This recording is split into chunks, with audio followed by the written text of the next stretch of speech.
It's time for your happy hour and a half. Live from the 5 Eyewitness News Studios, it's Twin Cities Live.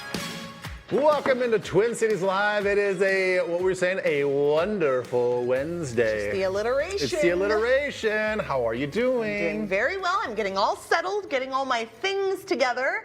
We're having so much fun with Shakopee this week. Oh, yeah. We've also learned that the people of Shakopee are very enthusiastic about Shakopee. They like to email us. They like to tell us about things. They have a lot of pride. They're very excited about us coming down there. Yes, it's fabulous. It's wonderful. We are so excited to be part of it. It is, of course, the focus of Twin Cities Live in your town this month. Our own Shakopee native, Kristen Hobrick, is going to be here with us with a brewery roundup. And I believe she said on our morning call, Shakopee is very big in the craft beer movement. There isn't just one brewery to talk about, there are 3. So she's going to fill us in on 3 pubs. You can do a little pub crawl that makes Shakopee a craft brewing destination. Yeah, it's sort of like a little metro, brew mecca. However you want to say it. We're going to stay in Shakopee as well. We're going to learn about Bluff Creek Boutique, which is locally owned and operated. They specialize in kind of looks on the go, and they're going to be transitioning from obviously the wintertime into springtime. So she has some springtime looks.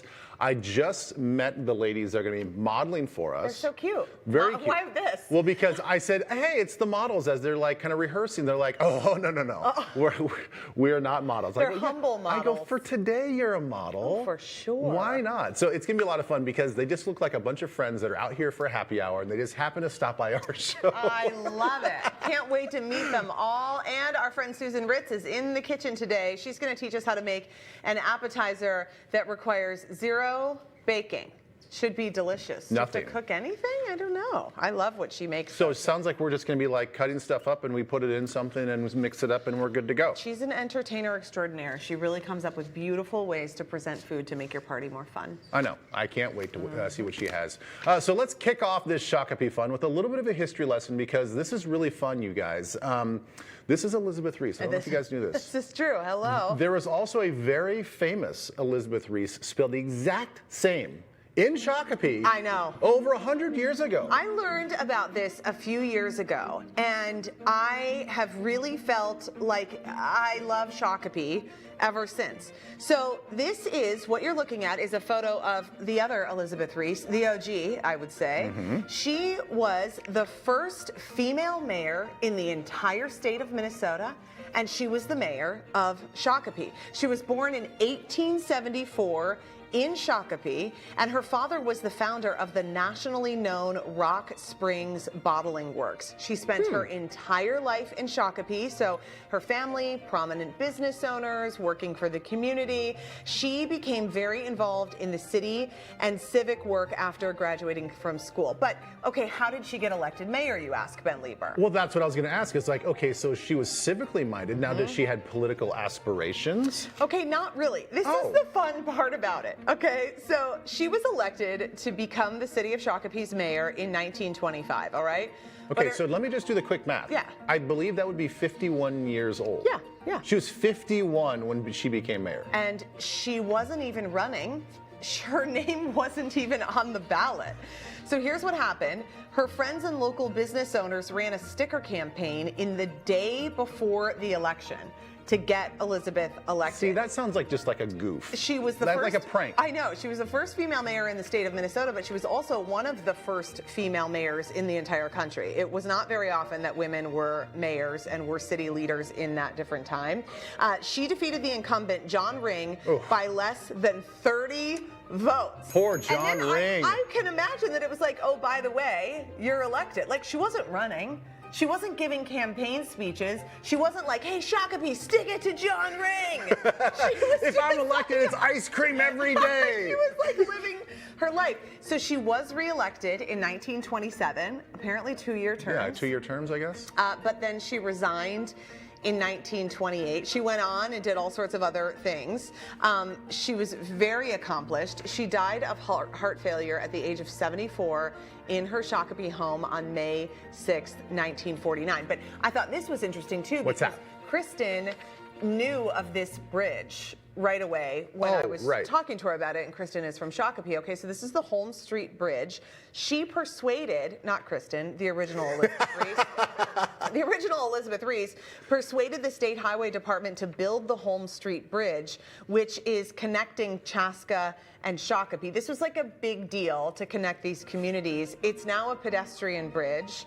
She was also mayor when the first Shakopee broadcast aired on Twin Cities Radio, and she presented the father of President Calvin Coolidge, Colonel Coolidge, a kitchen range from the American Range Corporation of Shakopee. We don't really have the backstory on that, but you know what? We know what happened. What a notable accomplishment that is. A kitchen range. Wow. Now, Not him, but just the father. Just the father.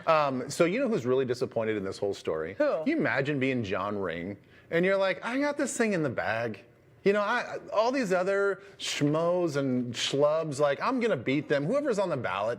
I think it might have just been him. Well, here comes Elizabeth Reese on the ballot the day Here she before, goes. and you get beat by, now I'm going to say this. Now you better Hold watch on. yourself. Now, okay, I'm taking myself back to that time period. Okay. He gets beat by a woman. Yeah, that's right. Who has no political aspirations.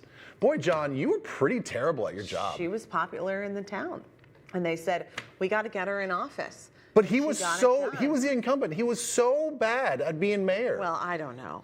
They're like, she's got to be a better option than this guy. Maybe he made somebody mad, and then they were like, that's it, you're out. You know, it was only, I think, when I was looking at it, it was like 609 votes total. I mean, it was a small, you know, it's not Well, like I'm sure today. at the time it was a very small community. It's a small community, but I think that this is really fascinating. And Maybe people really wanted that bridge. maybe they did. I don't believe that I am related in any way to Elizabeth Reese. Some people ask me if I'm related to Reeses in different areas of Minnesota.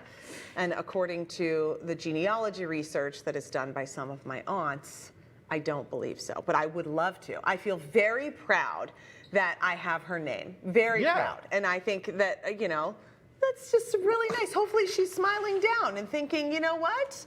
Way to go. Well, it's a lot better than finding out the Elizabeth Reese of Shakopee was some hussy that just ran around town. And you know, everybody had a try at Elizabeth. And you're like, well, that's not the name I want to share with Elizabeth Reese and Shakopee. Why do you have to go you know, these but directions? at least when we do the research, we find out that if she was doing her own thing, I would be proud of her too. That's the truth. Listen, if she was making her own way in the world, I'd be proud to have her name too.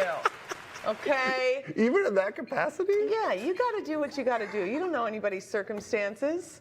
It's true. It is kind of creepy, Maybe though. she's paying the bills. You do hear about people when they go back and they look at, you know, their genealogy, and sometimes they can find really bad people in their history. Which I think, I mean, obviously there's no like connection. It doesn't make you a bad person. I actually think that's kind of fun. I mean, if I found out that my great uncle or, you know, somebody close to me and my family was like a notable mobster in New York, Well, I'd be like, oh yeah, that's kind of cool. That's a fun story. That's a fun story, right? But probably pretty bad guy. Pretty bad guy. Pretty bad guy. Probably like tied concrete bricks to people's feet. Yeah, and then pushed right in the water.